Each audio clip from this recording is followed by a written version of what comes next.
ప్రతి నిత్యము సమస్యలతో బాధపడుతున్నవారు. అసలు సమస్య ఎక్కడి నుంచి వచ్చిందో ముందు తెలుసుకోవాలి. సమస్య గురించి బాధపడుతూ ఉంటే ఇంకా సమస్యలే మనం మేనిఫెస్టేషన్ చేయడం జరుగుతుంది. ఎప్పుడూ సమస్యలతోనే ఉంటూ ఉంటాడు ఆ వ్యక్తి. మరి ఈ సమస్య పోవటానికి కారణం ఏమిటి? ఎందుకు వచ్చింది? రావటానికి కారణం ఏమిటి? దీని నుంచి బయటపడే మార్గం ఏమిటి? అనేది ఆలోచించాలి. సమస్యలు రావటానికి ప్రతి వ్యక్తిలో కూడా ఎప్పుడూ జరిగిపోయిన దాని గురించి ఆలోచించటం వల్ల ఎక్కువగా సమస్యలు వస్తూ ఉంటాయి. లేదు అంటే జరగబోయే దాని గురించి ఎక్కువగా ఊహించుకోవటం వల్ల సమస్యలు వస్తూ ఉంటాయి.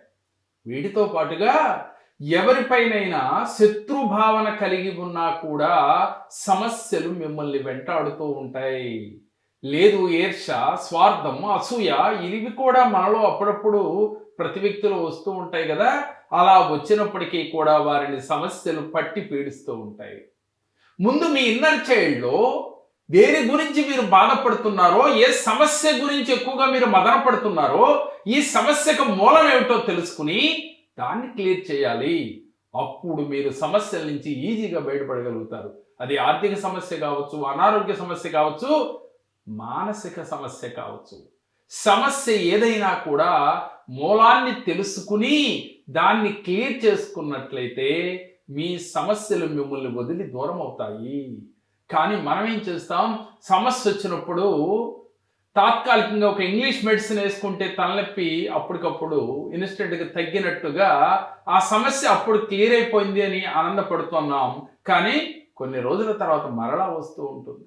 అది అనారోగ్య సమస్య కావచ్చు, ఆర్థిక సమస్య కావచ్చు, మానసిక సమస్య కావచ్చు.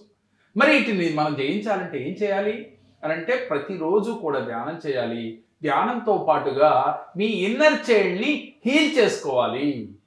హీల్ చేసుకోవడం అంటే మిమ్మల్ని మీరు స్వస్థత పరుచుకోవాలి. అంటే నేను ఈ రోజు నుంచి ఈ విధంగా ఉండాలి. నేను ఇప్పుడు వరకు జరిగిందేదో జరిగిపోయింది. జరిగిన దానికి పశ్చాత్తాపడుతూ జరగవలసిన దాన్ని పాజిటివ్గా ఉండాలి అని దృఢ సంకల్పం తీసుకుని ప్రతిరోజు ఉదయం అరగంట, సాయంత్రం అరగంట ధ్యానం చేస్తూ మిమ్మల్ని మీరు హీల్ చేసుకుంటూ నేను చాలా పాజిటివ్గా ఉన్నాను, నేను చాలా ధైర్యంగా ఉన్నాను, ఇలా ఎవరైతే వారిని హీల్ చేసుకుంటారో ఎవరికి వారు ఆటోమేటిక్గా వారిలో ఒక ధైర్యం వస్తుంది, పాజిటివ్ ఎనర్జీ వస్తుంది.